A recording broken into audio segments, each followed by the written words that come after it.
Flávio Valvassoura é conferencista internacional, escritor e pastor da Igreja do Nazareno Comunidade da Esperança, em Campinas.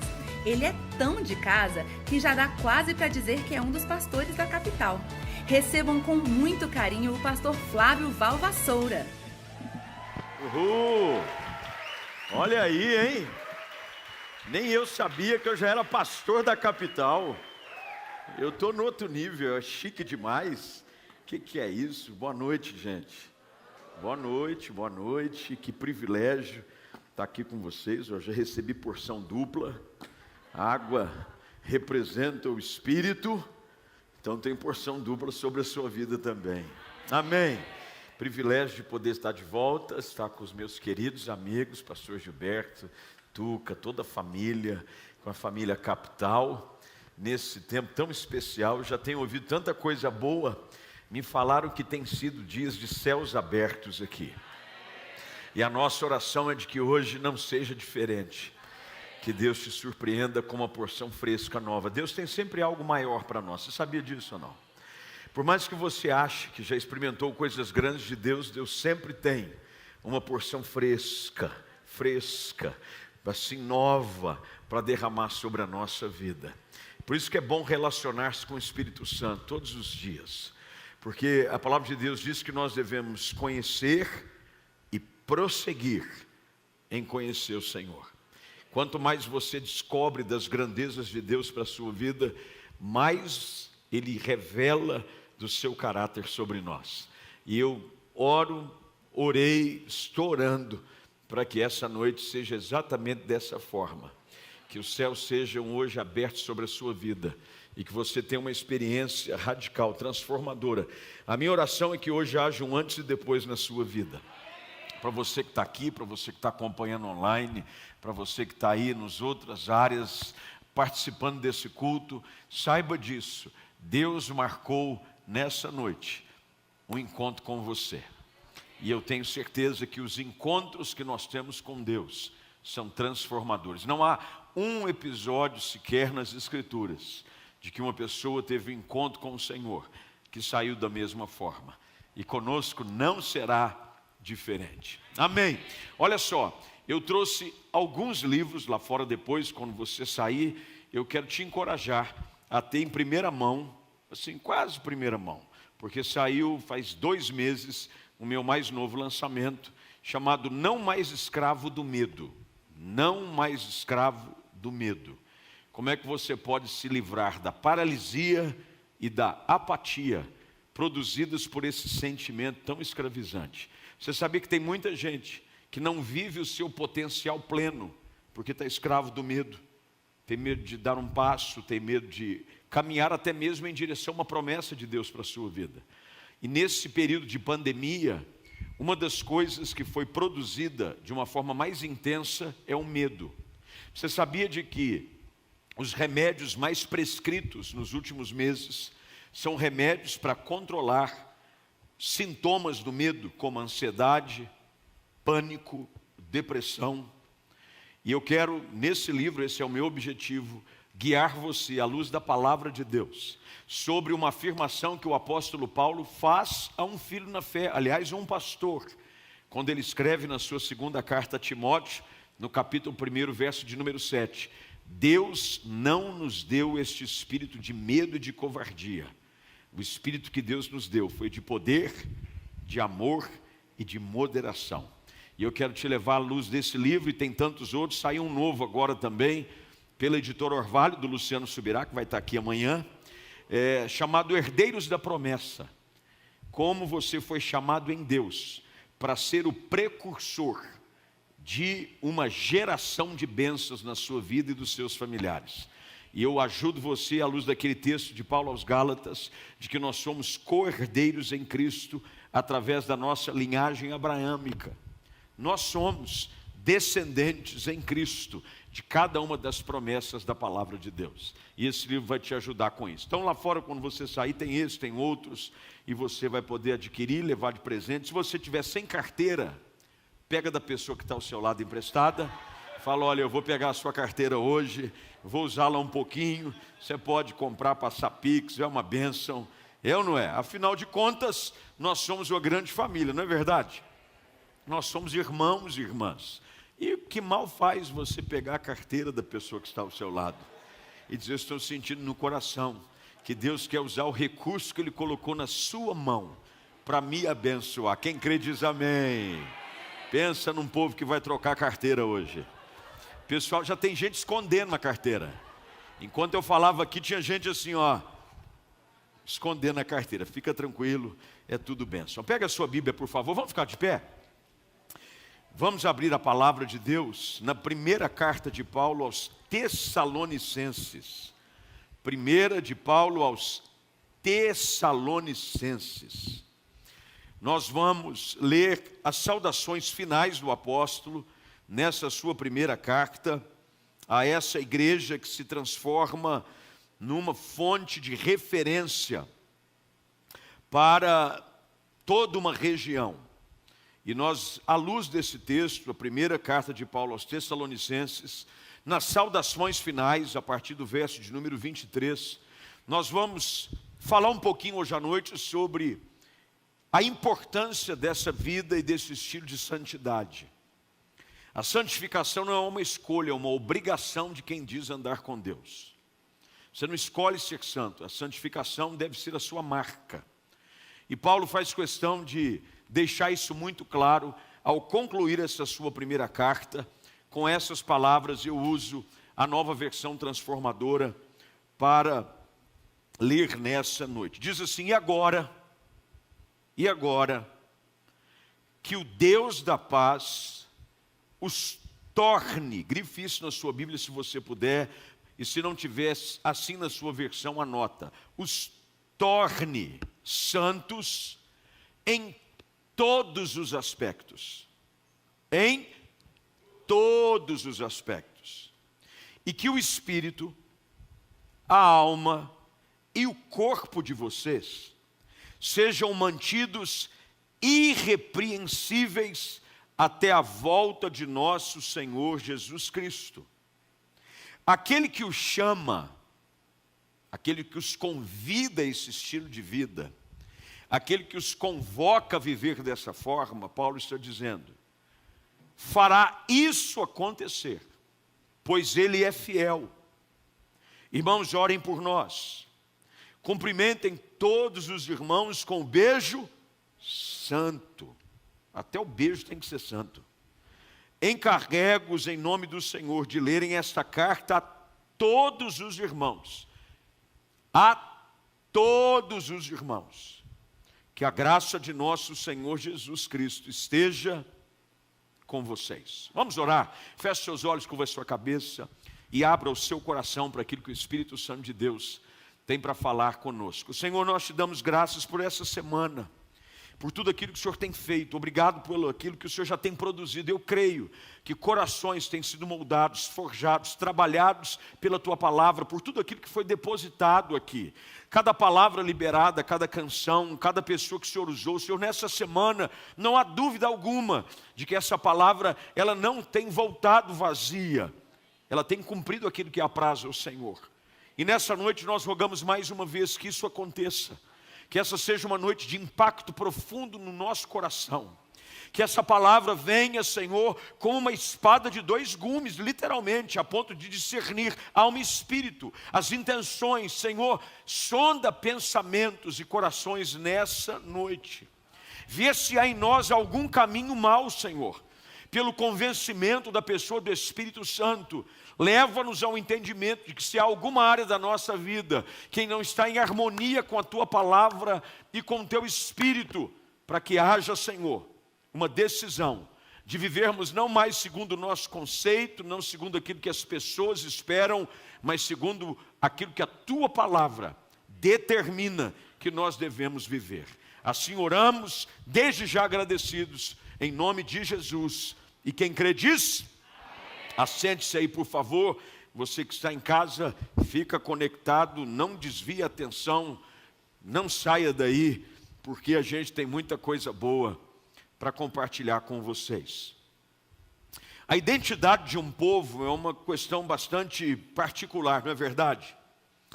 Eu já viajei por alguns lugares ao redor do mundo e quase que em todas as nações do mundo há uma peculiaridade quanto ao estilo de vida desse povo.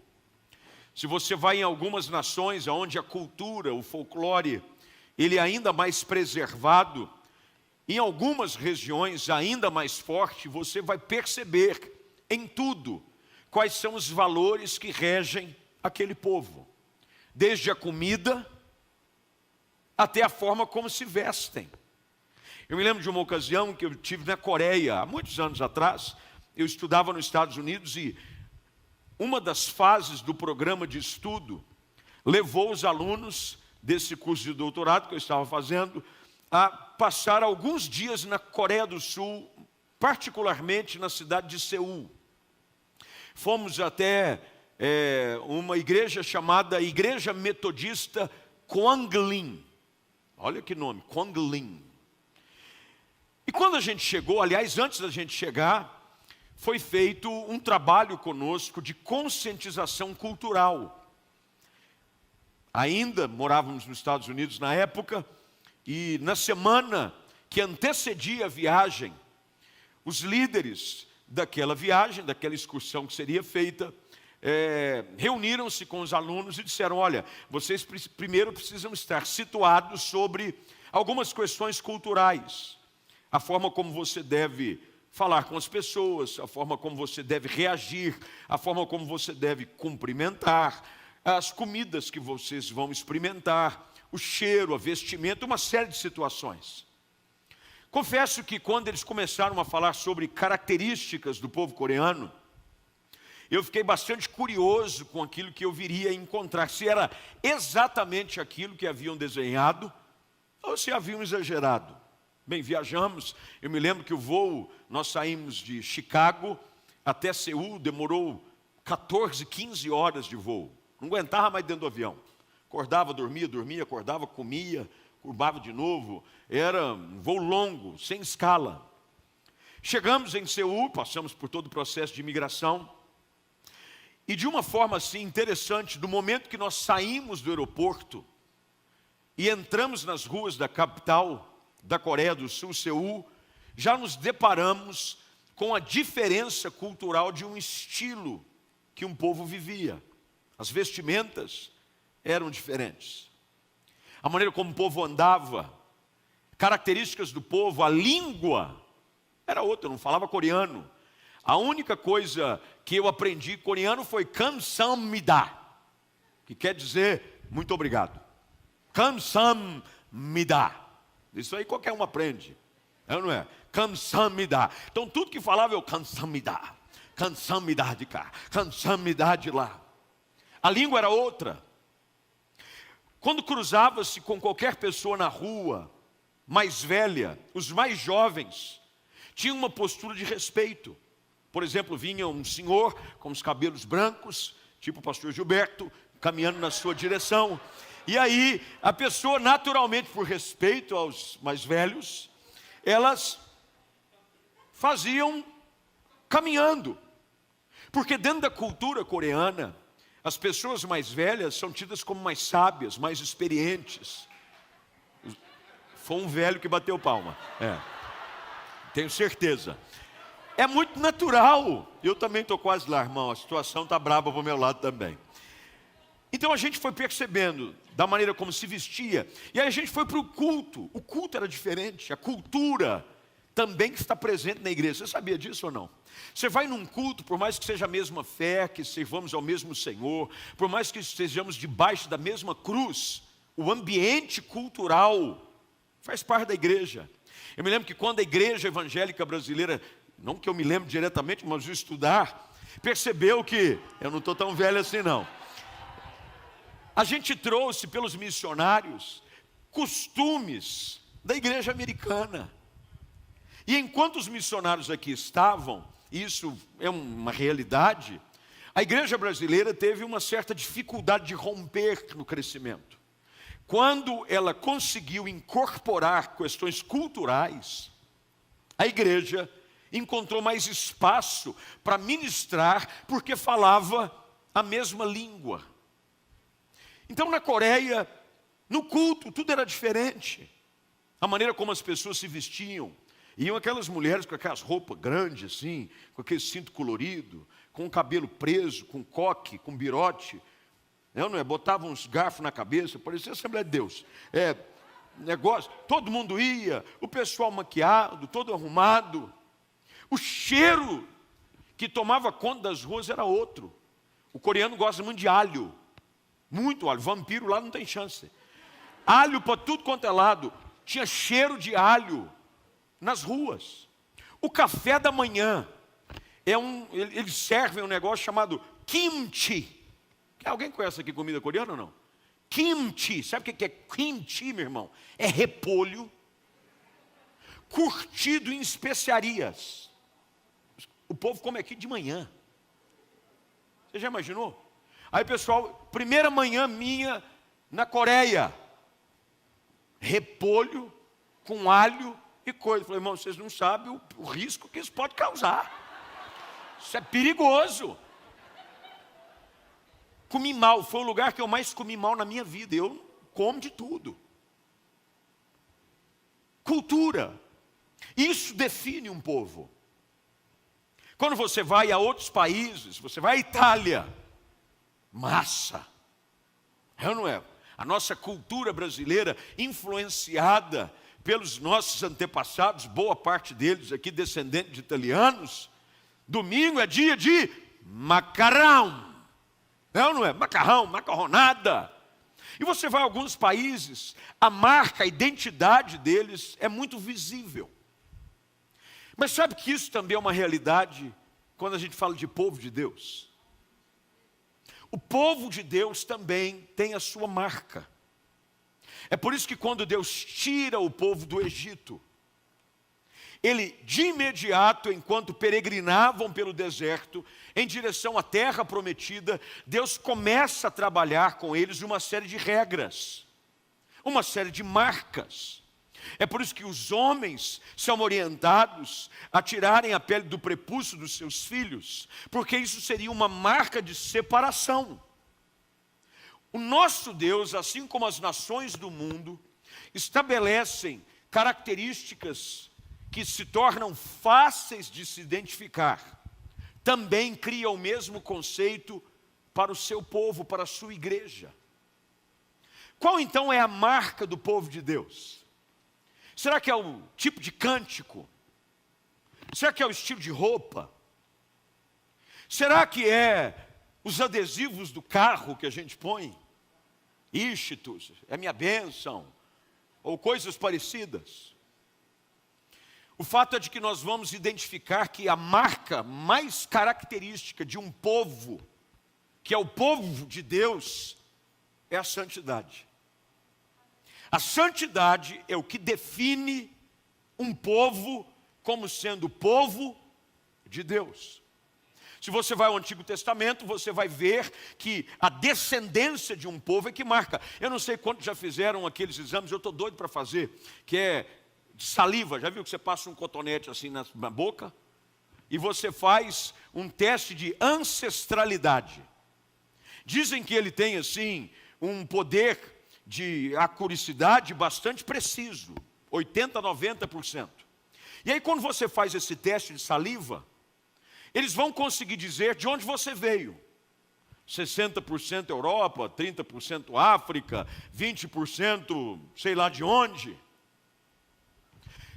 Quando Deus, se pudesse, fazer esse mesmo tipo de teste com o seu povo, aquilo que definiria a marca, o DNA, porque é um teste de DNA, é a santidade. Um Deus santo gera um povo santo. O DNA de Deus é a santidade. Sede santos, diz a palavra, porque eu, o Senhor vosso Deus, sou santo. Portanto, a santidade não deve ser uma escolha, é uma marca da nossa filiação em Cristo. A partir do momento em que eu estou em Cristo, a santidade se torna uma identidade daquilo que eu sou, de quem eu nasci. Por isso que a palavra de Deus diz que aquele que nasce de novo não nasce mais da carne, mas nasce do espírito. Portanto, se eu nasci do espírito, eu tenho que ter características na minha vida compatíveis com o espírito. Eu sei que você vai dizer que não, mas você já assistiu Ratinho por aí? Você já assistiu, não vem dizer que essa cara de santo que você fez agora, aliás, deve ser a sua diversão principal para desestressar durante a semana. Mas o programa do Ratinho, algum tempo atrás, tinha um quadro que chamava Teste de DNA. Lembra dele ou não? Era um circo. Ele montava um circo. Tinha uma pessoa lá que alegava que aquela criança não estava tendo a sua paternidade reconhecida por Beltrano. E aí eles escolhiam os testes, obviamente em comum acordo, e armava aquela confusão, jogava cadeira um no outro, discutia. Até que, depois de colhido uma amostra do DNA do pai e da criança, abria-se os resultados, lembra não? Abria-se os resultados, e ele lia dizendo, bem, resultado está aqui, 99,9% você é o pai. E tocava a musiquinha, parabéns pro papai, lembra não? Lembra não? Parabéns pro papai. O que é que fazia com que essa afirmação pudesse ser colocada numa rede nacional de televisão? Porque marcas, características, haviam sido tiradas do DNA de um e do outro, dizendo, você tem, dentro da sua estrutura, marcas que te remetem ao seu pai. Queridos, a mesma coisa acontece com a igreja de Jesus Cristo. É por isso que hoje em dia, infelizmente, há uma dificuldade de identificação de algumas pessoas, e quando eu digo igreja, eu estou colocando aqui de uma forma bem generalizada, em que as pessoas têm dificuldade de identificar esse povo como sendo povo de Deus. Porque o jeito que fala, o jeito que age, o jeito que reage, nada tem a ver com as características do Pai. É por isso que o apóstolo Paulo aqui, ao finalizar essa primeira carta, a essa igreja nova, a igreja em Tessalônica, era uma igreja nova. Ela havia se tornado o modelo dos fiéis. Quando você vai ao início da carta, Paulo escreve dizendo, eu não cesso de rogar por vós, porque eu me lembro da vossa fé sem fingimento. Uma fé que era representada pelo amor, o qual vocês se tornaram modelo dos fiéis, não só na Ásia, mas em toda a Acaia e toda a região. Paulo está dizendo, as características de Cristo, que são relacionadas à santidade, são percebidas através de tudo aquilo que você faz. Como é que então Paulo trabalha isso? E é sobre isso que eu quero, nos minutos que tenho, trabalhar com você. A primeira delas é de que quando Paulo escreve essas palavras, ele estabelece de que esse processo precisa ocorrer em uma ação contínua de Deus na nossa vida. Eu preciso, todos os dias, me colocar à disposição de Deus para um trabalhar do Espírito na minha vida. Olha o que Paulo escreve. O Deus da paz os torne santos. Há uma santificação, e aliás, se há aqui um livro, e o Luciano vai estar aqui amanhã, ele pode falar isso com toda a propriedade e autoridade. É um livro que ele lançou agora, chamado Graça Transformadora, aonde ele fala sobre o poder da graça, mas o livro anterior que ele escreveu, e eu tive o privilégio de fazer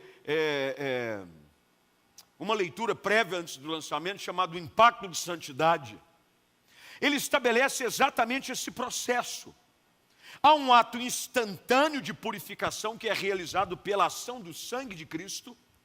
Se confessardes os vossos pecados, Ele é fiel e justo para perdoar os vossos pecados e te purificar de toda a injustiça.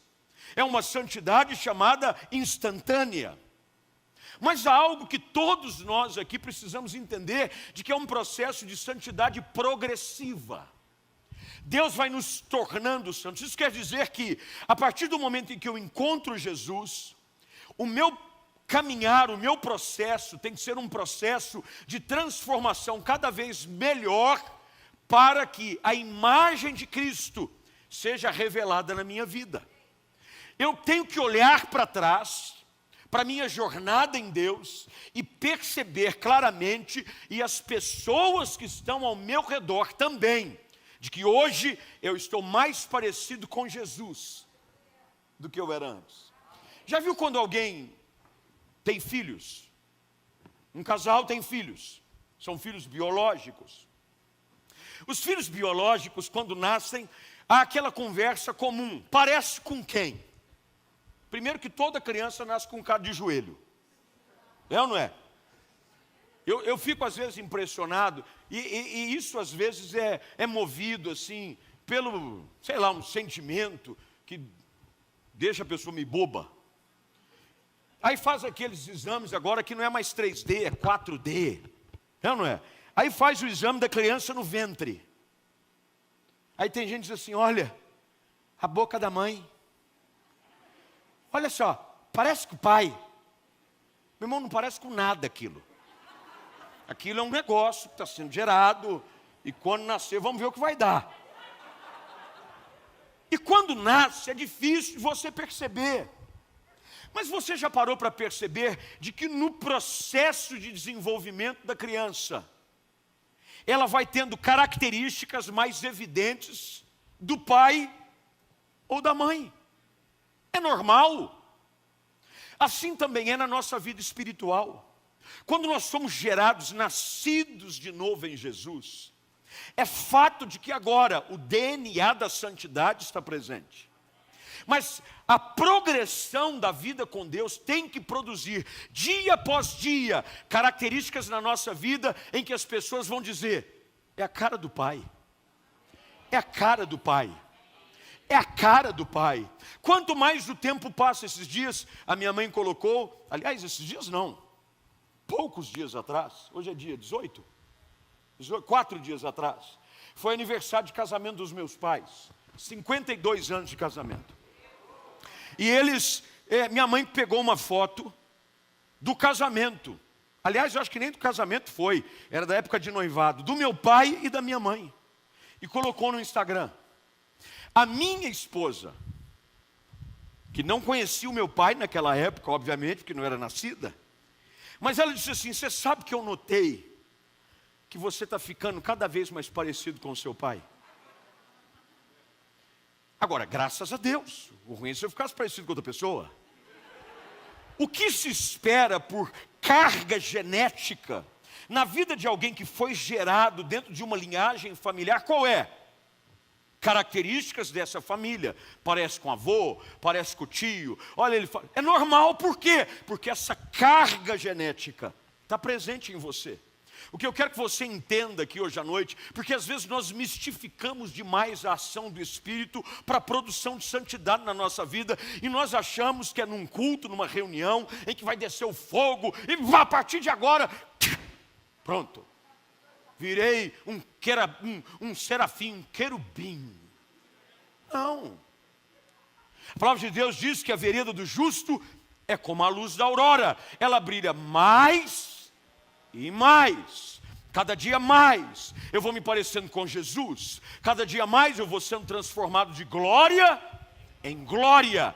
Paulo está dizendo, queridos irmãos, nessa palavra, o Deus da paz nos torna santo, e preste atenção nisso, em todos os aspectos. Quer dizer que santidade não pode ser parcial. Eu não posso ser santo em alguns aspectos da minha vida. O Espírito Santo não pode ter liberdade apenas para agir em algumas áreas. O Espírito Santo quer trabalhar em todos os aspectos da minha vida. Paulo usa essa palavra que é muito conhecida dentro da teologia, aqueles que acreditam na tricotomia, corpo, alma e espírito. Mas o intuito do apóstolo aqui nada mais é do que fazer claro àqueles que são alvo dessa carta, de que a obra do Espírito Santo é para trabalhar com todo homem. Está dando para entender aqui ou não? Quando ele fala de corpo, alma e espírito, ele está dizendo a obra do Espírito Santo precisa operar na vida das pessoas por completo. Ele diz, Deus vai tornando vocês santos em todos os aspectos, corpo, alma e espírito. Isso quer dizer de que quando eu encontro Jesus, quanto mais o Espírito Santo trabalha na minha vida, as características da vida do Espírito em mim se tornam evidentes. O meu corpo, que é templo do Espírito Santo, é morada do Espírito. Isso quer dizer de que eu uso o meu corpo para a glória de Deus. A maneira como eu me visto, a maneira como eu falo, a maneira como eu reajo, tudo isso tem que ser evidenciado, não apenas num ambiente adequado, não apenas no ambiente do culto. Meus irmãos, aprendam uma coisa, não existe impacto maior na vida de pessoas que ainda não conhecem a Jesus, do que conhecer alguém que vive em um estilo de santidade completo. As pessoas não se impressionam com discursos, as pessoas não se impressionam com frases postadas de efeito nas redes sociais. O que continua gerando impacto na vida das pessoas são pessoas, um povo, uma igreja, que em tudo que ela faz, reflete o caráter de Cristo na sua vida. A maneira como você dirige o seu carro, a maneira como você trata a sua esposa, a maneira como você cria os seus filhos, a maneira como você age no seu trabalho, a maneira como você é quando ninguém está vendo, porque você acha que ninguém está vendo. Mas nós somos cartas vivas para o mundo. O impacto da santidade, o impacto do Evangelho, ele tem muito mais poder do que numa pregação feita numa praça pública. Você não precisa ter eloquência para ser um teólogo, um pregador, profundo em homilética, conhecedor de exegese, para falar do amor de Deus para alguém. Viva a pureza do Evangelho na sua vida. Viva a santidade de Deus. E através do seu estilo de vida, as pessoas serão impactadas porque conhecerão um Deus santo. Paulo usa a sua própria vida como exemplo e referência. Paulo escreve nas suas cartas repetidamente. Até mesmo nessa primeira carta a Timóteo que eu citei, ele faz uma diferença de tempos distintos. Quando Paulo está falando do seu chamado, da sua vida, em 1 Timóteo, capítulo 1, verso 13 e 14, Paulo escreve assim: a mim que noutro tempo era blasfemo, perseguidor e insolente. Isso quer dizer que Paulo deixa claro aos leitores que é necessário haver uma distinção de tempos na sua vida. Um antes e depois. Já viram o programa de antes e depois na televisão também? Já assistiu? Pega uma pessoa e ela não tem recursos para tratar de estética. Tá com dente ruim, perdeu o centroavante, o lateral direito, perdeu geral. Todo o ataque foi embora, só tem defesa. Não tem dente, surrado pela vida. Talvez a pobreza produziu nela um desgaste físico, cansada. Aí vai para o programa. Algumas clínicas de estética, dentistas, trabalham em conjunto para promover, obviamente, o trabalho das suas respectivas clínicas. Aí tem a foto da pessoa. E eles parecem que piora a foto. Bota a foto da pessoa, parece que bateu de frente com um caminhão a 120 por hora. E aí, de repente, tem todo aquele cenário. Umas luzes e tal. Aí está atrás da porta. Será como é que agora a pessoa como era? Agora como é que ela está? De repente abre a porta. Tem lá um representante da família. Tem o marido. O marido está esperançoso que melhore. O marido falou que essa porta traga algo novo para a minha vida. E está lá. E há casos também que a mulher está dizendo: se não mudar agora, eu desisto. Abre-se as portas e sai uma pessoa que até os familiares dizem assim: nossa. Tem gente que passa a mão no cabelo, Tem gente que até levanta a gengiva para ver, nossa, por que fizeram aí? Tem maquiagem, tem produção, cabelo muda, a vestimenta muda, porque aconteceu um antes e depois. Querido, o Evangelho na nossa vida, através da ação do Espírito Santo, precisa produzir em nós essa clareza de diferença entre aquilo que éramos antes da pessoa de Cristo, estar presente em nós e depois. Paulo diz, no outro tempo eu era blasfemo, eu era perseguidor, eu era insolente, mas eu fazia isso na ignorância, na incredulidade. E ele termina escrevendo a Timóteo, porém transbordou a graça de Jesus. O Espírito Santo de Deus foi trabalhando na minha vida e foi mudando tudo. Eu já não sou mais insolente, isso quer dizer de que aquele que falava de forma destemperada, o seu lábio agora, as suas palavras, estão alinhadas com aquilo que o salmista diz no Salmo 19, versículo 14, que as palavras dos meus lábios e o meditar do meu coração sejam agradáveis ao Senhor. Isso quer dizer que você já não tem mais governo sobre a sua vida. Paulo disse isso, já não sou mais eu quem vive, é Cristo quem vive em mim. Queridos, a presença de Cristo se faz evidente na vida de alguém pela ação da pessoa do Espírito Santo. É o Espírito que habita em nós, e a ação do Espírito produz em nós a mesma coisa que o Espírito produziu em Cristo. Lembre-se que tudo aquilo que Jesus fez no seu ministério público foi no poder do Espírito Santo. Isso quer dizer que a ação do Espírito Santo em nós tem que produzir características de Cristo na nossa vida. Paulo então escreve, esse Deus de paz nos torna em todos os aspectos, todas as áreas da nossa vida precisam ser trabalhadas pela ação do Espírito Santo, meu irmão. Você tem que entender de que não é um dia na semana, não é um dia de culto. A santificação tem que ser a sua marca registrada. Assim como na Coreia, eu identifiquei um povo pela sua maneira de falar, pelo seu idioma, pelo seu linguajar. Às vezes você fala, o cara é crente, quando ele abre a boca, as palavras que saem dos lábios dele, nada tem a ver com a pessoa do Espírito Santo. Nada tem a ver. O Espírito Santo não produz esse tipo de vocabulário, esse tipo de conversa. O idioma do Espírito Santo é pureza, é santidade, é palavra de edificação. Paulo escreve aos Efésios que nós deveríamos, entre nós, cantar, salmodiar, cânticos espirituais. Eu não estou querendo dizer aqui que você agora vai virar um bitolado. Você vai sair para a rua e começar, agora, aleluia. Não, mas isso quer dizer que as palavras que saem dos seus lábios vão edificar pessoas, vão transformar pessoas. Paulo está dizendo, em todos os aspectos, corpo, alma e espírito. Agora, pastor, é um ato isolado, porque isso era muito comum antigamente.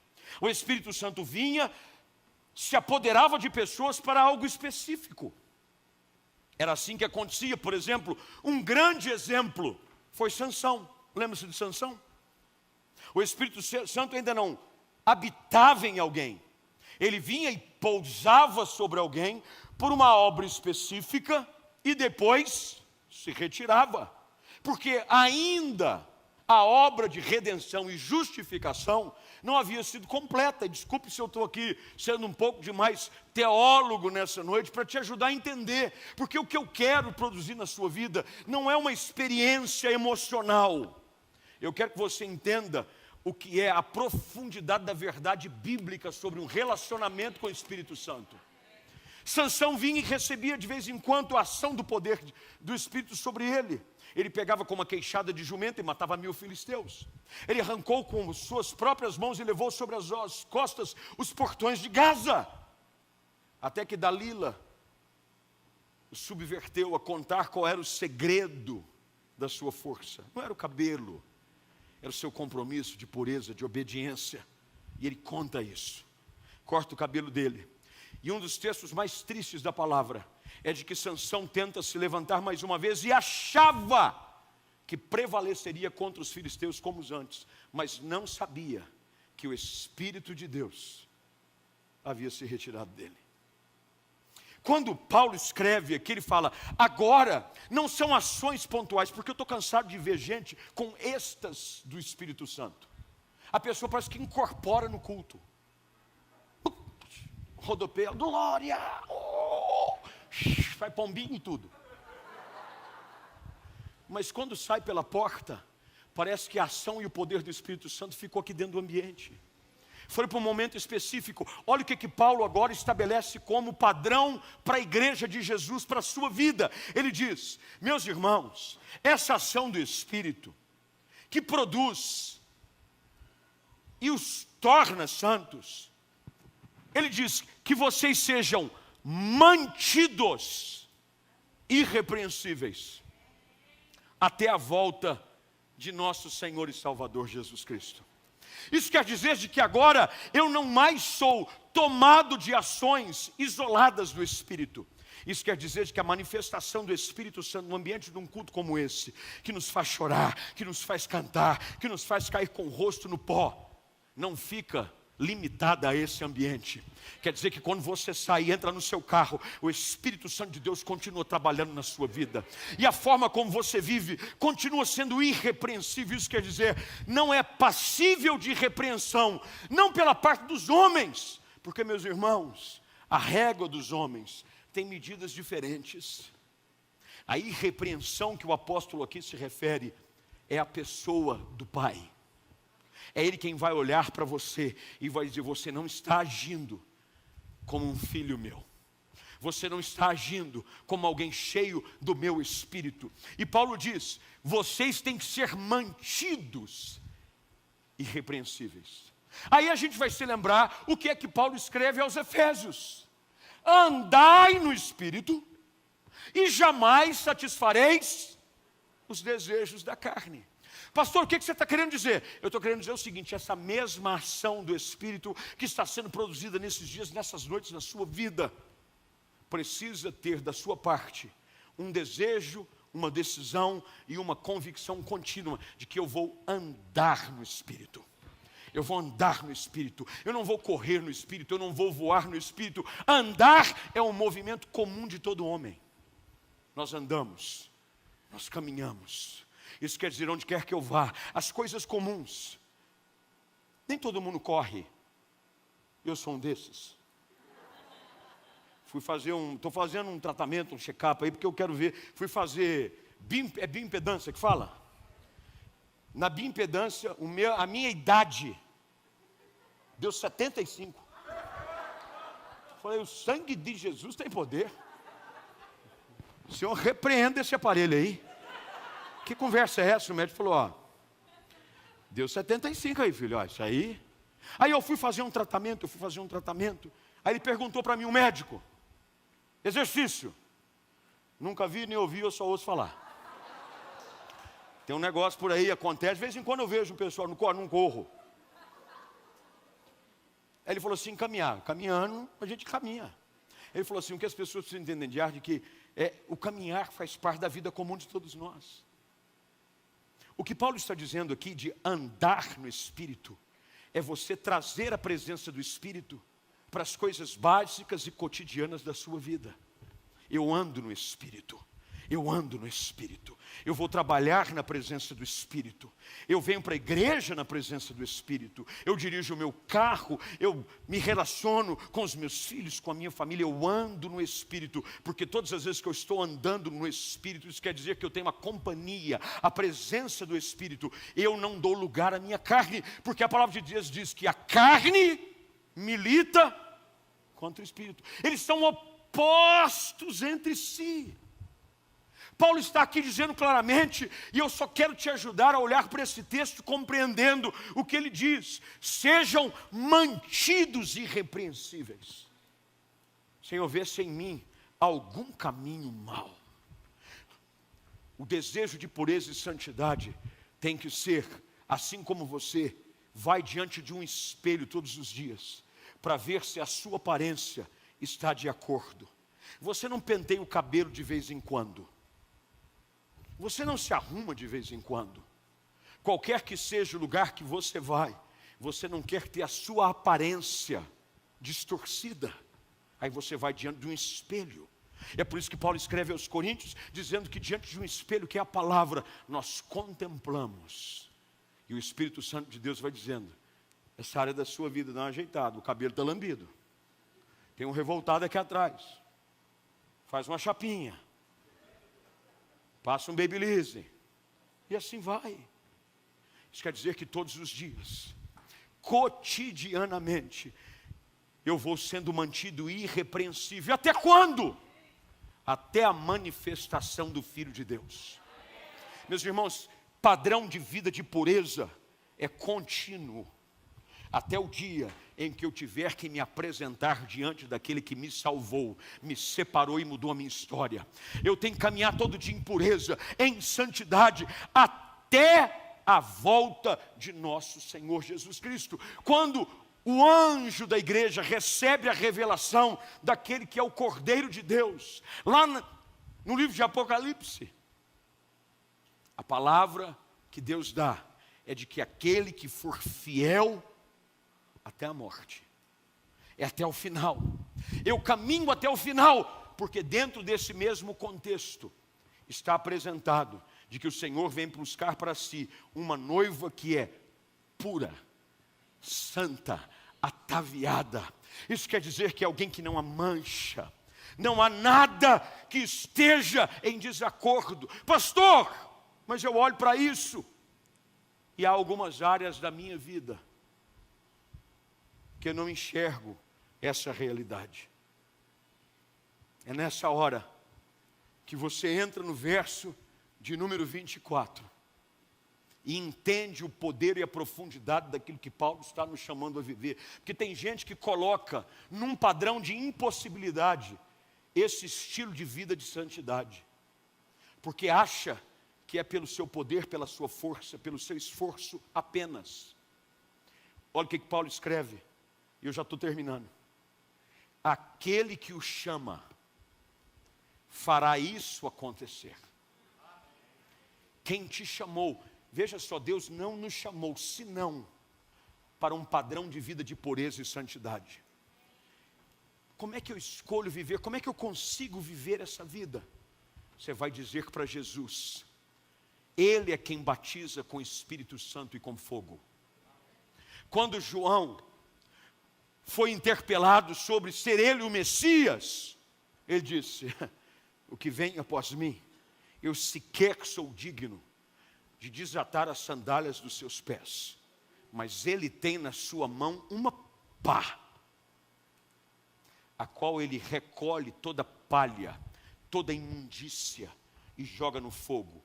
Eu vos batizo com água, mas ele vos batizará com Espírito Santo e com fogo. É Jesus quem faz a obra. É você dizer para ele: Espírito Santo, ó Deus, trabalha nessa área da minha vida. Quem sabe nessa hora agora, enquanto você está ouvindo essa palavra, o Espírito Santo de Deus não está revelando a você áreas da sua vida que nada tem a ver com a característica de Deus. Palavras, relacionamentos, posturas, reações que nada tem a ver com um povo santo. O autor aos Hebreus, e eu vou fechar a Bíblia, porque todo mundo acha que quando o pastor fecha a Bíblia vai acabar. Então vou até fechar o iPad para você achar que vai acabar também. O autor aos Hebreus, na sua carta, capítulo de número 12, ele estabelece qual deve ser o nosso padrão de busca diária. No verso de número 14, está escrito: segui a paz com todos e a santificação, sem a qual ninguém verá o Senhor. O sentido de seguir ali é perseguir, é esforçar-se, é dizer: eu não tolero um padrão de vida que não seja condizente com o padrão que Deus tem para mim. E todos os dias eu digo: Espírito Santo, trabalha na minha vida. Isso não quer dizer que você não vai errar, isso não quer dizer que você não vai tropeçar aqui e acolá, mas isso quer dizer de que você não vai mais agora tratar isso como se fosse algo comum, aceitável, tolerável. Se você tropeça, você entende então o que João escreve na sua primeira carta: filhinhos, essas coisas eu vos escrevo para que não pequeis. Se todavia pecardes, temos advogado junto ao Pai.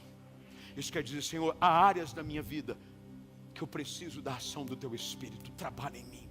Vem Espírito Santo e me ajuda a vencer isso. É um vício, é uma palavra, é uma reação, um sentimento, é algo. Eu preciso da ação do Teu Espírito. Eu preciso, me torna cada vez mais santo, irrepreensível. Eu não quero ficar de fora.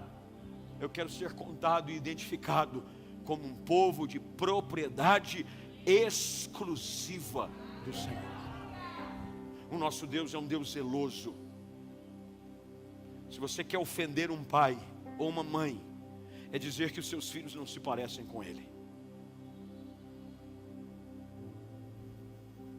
O que tem de gente aí dizendo que é filho de Deus, mas não tem as características do pai. Deus quer que você tenha as marcas claras de um evangelho genuíno na sua vida. Lá em Antioquia, os discípulos são chamados pela primeira vez de cristãos. Pela primeira vez. A igreja já havia nascido. O Espírito Santo já havia sido derramado no dia de Pentecostes. Isso acontece no capítulo 2. Mas agora, em Atos capítulo 11, 9 capítulos para frente, os discípulos são chamados pela primeira vez de cristãos. Por quê? Porque cristão significa pequenos cristos. Não é que eles andavam com uma camiseta, como às vezes eu me lembro da época que se fazia evangelismo, todo mundo ia com a camiseta da igreja, né? Identificação. Não. As pessoas dizem, eles são pequenos cristos, porque aquilo que eles fazem remete à lembrança daquilo que Jesus é. Meu irmão, como a igreja precisa hoje de um povo que se levanta para viver no estilo de pureza e santidade, aonde a palavra, se necessária, vai ser usada. A gente precisa entender de que o maior poder para transformar e impactar a vida de pessoas é o Evangelho sendo vivido na nossa vida. Que Deus nos ajude hoje. Confesso a você que eu ando cada dia mais incomodado, mas não estou incomodado com os outros, eu estou incomodado comigo mesmo. Eu tenho orado, tenho falado com Deus, tenho falado com o Espírito Santo. Senhor, me ajuda. Eu não quero, tem coisas na minha vida que eu preciso melhorar. Deus, me ajuda nos lugares que eu for, as pessoas notarem algo diferente nele, algo diferente nessa pessoa. Tem gente que não ganha a família dele para Jesus, e a culpa não é de ninguém, senão sua. Porque não há nenhuma evidência na sua vida de que você nasceu de novo, que você agora pertence à família de Deus, porque ainda tem características do mundo em você. O velho homem ainda está presente. A Bíblia fala continuamente sobre mortificar a nossa carne. Eu preciso definitivamente hoje, Senhor, se essa é uma semana em que a gente está dizendo, o Espírito Santo de Deus vem. Mas querido, a marca mais profunda do Espírito Santo na vida de um povo, de uma pessoa, não é poder e glória, é pureza e transformação. Não se preocupe se você nunca durante a sua vida toda não for tomado por Deus para coisas sobrenaturais. Porque tem gente que acha, eu preciso rodopiar, eu preciso falar língua estranha, eu preciso operar milagre. Não se preocupe. Você pode passar essa vida toda sem esses efeitos na sua vida. Mas se você viver a sua vida sem que a pureza de Cristo seja revelada na sua vida, você precisa se preocupar. Eu não me impressiono com pessoas que falam aleluia alto. Eu não me impressiono com pessoas que têm performances quase que pirotécnicas em nome do Espírito Santo. O que me impressiona é um estilo de vida de pureza, de santidade. Quando Eliseu chega na casa daquela mulher sunamita, não se falava a respeito dele. Esse é o homem que opera milagres. Esse é o homem que tem porção dobrada daquilo que havia Elias sobre ele. O que se dizia a respeito de Eliseu é de que todas as vezes que ele passava, a família que convivia com ele, não nas ministrações públicas de Eliseu, mas na vida comum, ao sentar-se ao redor de uma mesa, ao bater papo entre amigos, porque você revela aquilo que é o seu coração nas coisas comuns do dia a dia. Eliseu passava a ponto de eles disserem: vamos fazer um quartinho para ele, porque esse homem que sempre passa aqui é um santo homem de Deus. Ah, querido, a igreja precisa de gente que seja identificada como gente que anda em pureza e santidade, em que a marca mais radical e profunda na sua vida da presença do Espírito Santo é um padrão de excelência e conformidade com a palavra. É a palavra de Deus, é a palavra de Deus. É por isso que na oração sacerdotal, lá em João 17, há um apelo de Jesus ao Pai. Ele diz: santifica-os na verdade. Ele diz: a tua palavra é a verdade. Não é um padrão sobre aquilo que se estabelece de usos, costumes, dogmas, mas é olhar para essa palavra e dizer: Senhor, me ajuda a viver em conformidade com aquilo que o Senhor tem para a minha vida. Ai, meu irmão, se você fizer isso, não se preocupe. Se você é tomado, arrebatado, visão, profecia, um povo que anda em pureza, em santidade, quando pisa sobre a face da terra, abala as estruturas do inferno. Em pureza, em santidade, eu vou andando e o diabo teme quem anda em pureza. Haviam alguns filhos de Cefas, um sacerdote, e estava tendo muita ação sobrenatural por parte da igreja no início, sinais, prodígios. Os espíritos imundos batiam em retirada. Até que esses filhos de Cefa vão tentar fazer as coisas no nome de Jesus.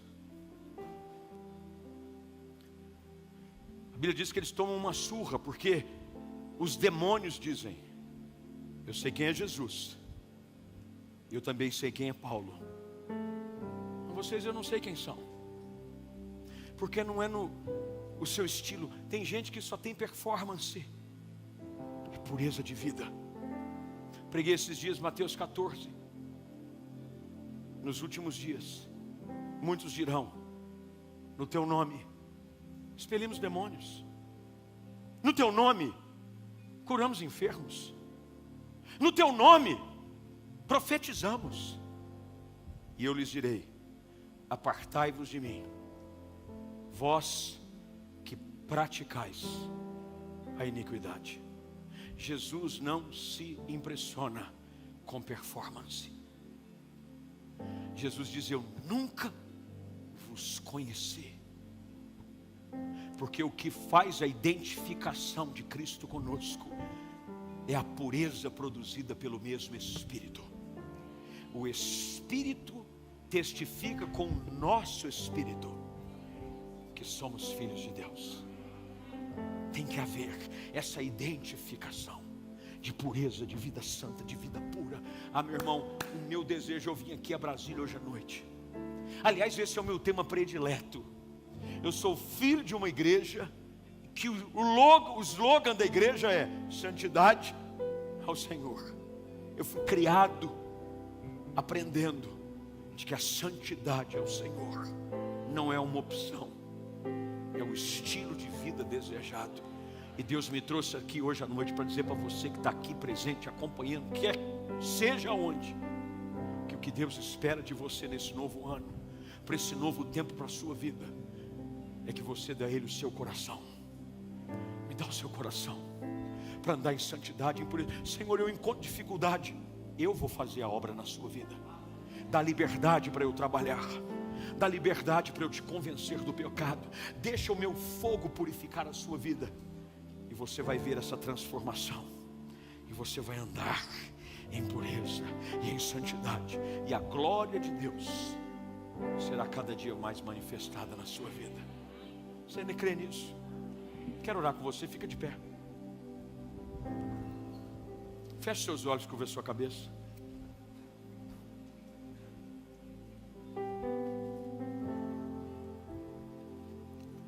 Eu tenho uma certa dificuldade com êxtases espirituais. Não me convencem muito. Aliás, no meu ministério, vai fazer 28 anos agora que eu sou pastor. As pessoas que mais me deram problema eram as supostas espiritualoides. Normalmente o excesso de alguma coisa quer esconder algo. É por isso que a Bíblia diz que você não deve se apartar da simplicidade que é em Cristo. O Evangelho é simples. E a simplicidade e a pureza do Evangelho é para te chamar a viver uma vida de santidade, de compromisso. E essa é a minha oração, e esse é, eu creio, o apelo do Espírito Santo à sua vida hoje à noite. Eu queria que você, com seus olhos fechados, com a sua cabeça curvada, você que ouviu essa palavra, você que entendeu aquilo que o Espírito Santo define como característica e marca de um povo que é exclusivo dele, mas que de alguma forma, em alguma área da sua vida, você tem encontrado dificuldade para viver uma vida que em tudo agrada a Deus. Deus não veio aqui para apontar o dedo na sua cara e dizer o quanto você está errando. O acusador não é o Espírito Santo. O Espírito Santo é o Consolador. Ele é aquele que vem e te ajuda a vencer nas áreas que você não tem conseguido vencer. E Ele quer que você ouça a voz do Espírito Santo. Ao ouvirdes a voz do Espírito, diz a palavra, não endureça o teu coração. Tem gente aqui hoje à noite que diz, Senhor, eu preciso de pureza e de santidade. Há áreas da minha vida que eu estou entendendo hoje à noite, o teu Espírito falar comigo. Se isso está acontecendo com você hoje à noite, permita com que o Espírito Santo de Deus produza pureza e santidade na sua vida. Transformação genuína. E eu queria que aí onde você estiver, em casa ou aqui presente ou do lado de fora, em algum lugar, se o Espírito Santo de Deus falou com você, não há espaço para você vir aqui à frente. Você pode dobrar o seu joelho aí no seu altar. E você vai apresentar o vosso corpo, como Romanos recebe essa carta, lá no capítulo 12. Você vai apresentar o seu corpo como sacrifício vivo, santo e agradável a Deus. É você que vai se apresentar como holocausto, dizer, Senhor, eu quero dobrar o meu joelho aqui. E eu entendi através dessa palavra, dessa revelação que veio da tua parte, eu não quero mais viver segundo o conceito e o padrão do mundo ou do meu coração. Ah, Deus, eu quero viver em pureza. Santifica-me, Espírito Santo. Será que você poderia fazer isso agora? Se Deus falou com você, dobre o seu joelho e derrama o teu coração no altar. E diga, Espírito Santo, tem áreas na minha vida que eu preciso de tanta ajuda. Eu não quero viver longe da tua vontade. Eu entendi na tua palavra que o Deus da paz quer me santificar em todos os aspectos. E eu entendo que há aspectos da minha vida, sejam eles de modo emocional, como a minha alma, temperamento, sentimentos, pensamentos que não condizem com aquilo que o Senhor tem. Purifica a minha vida, Espírito Santo de Deus, faz a tua obra. Vê se em mim alguma coisa errada, Senhor, e me ajuda. Eu sozinho não consigo, eu tenho tentado, é pelo meu esforço próprio, mas hoje eu entendi de que aquele que me chama faz a tua obra, Senhor. Que as pessoas ao olharem para mim possam ver um antes e um depois, um outro tempo. Que as palavras, as atitudes, as ações sejam o maior testemunho que eu tenho. E que onde eu chegar, em casa, no trabalho, no dia a dia, as pessoas possam ver a imagem de Cristo presente na minha vida. Senhor, produza pureza, santidade, que a ação do Teu Espírito seja real na vida da Tua igreja, nesses dias, nesse tempo, aonde há tanta impureza, Senhor, onde os padrões do mundo estão cada vez mais corrompidos, onde os valores estão sendo desprezados. Levanta um povo comprometido com a Tua palavra, que não se mistura, mas é separado, é santo, e que não se importa com aquilo que vão dizer ou vão pensar, mas que querem se apresentar irrepreensíveis até a volta do Senhor Jesus. Faz isso em nós. Traz pureza em relacionamentos. Traz pureza em relacionamento de namoro, de casamento, relacionamentos profissionais. Senhor, produz pureza nas questões relacionadas à maneira como nós lidamos com aqueles que o Senhor tem colocado como liderança sobre a nossa vida. Ó Deus, produz pureza, para que os céus possam dizer a nosso respeito aquilo que Jesus ouviu às margens do Jordão: esse é meu filho, é meu filho amado, ele tem as minhas características, e eu me alegro naquilo que ele faz. Ó Senhor, ajuda-nos a colocar um sorriso no Teu rosto, pela maneira como a gente vive a nossa vida. Ó Senhor, produz santidade, santidade, pureza, transformação, pela ação purificadora do Teu Espírito. Nós assim oramos, com ações de graças. Amém, amém, amém e amém. E se você crê que Cristo já começou a fazer essa obra na sua vida, eu queria que você levantasse uma das suas mãos aos céus e começasse a engrandecer o nome do Senhor pela grande obra de transformação e purificação que Ele está realizando na sua vida. Em nome de Jesus, que Deus te abençoe, em nome do Senhor.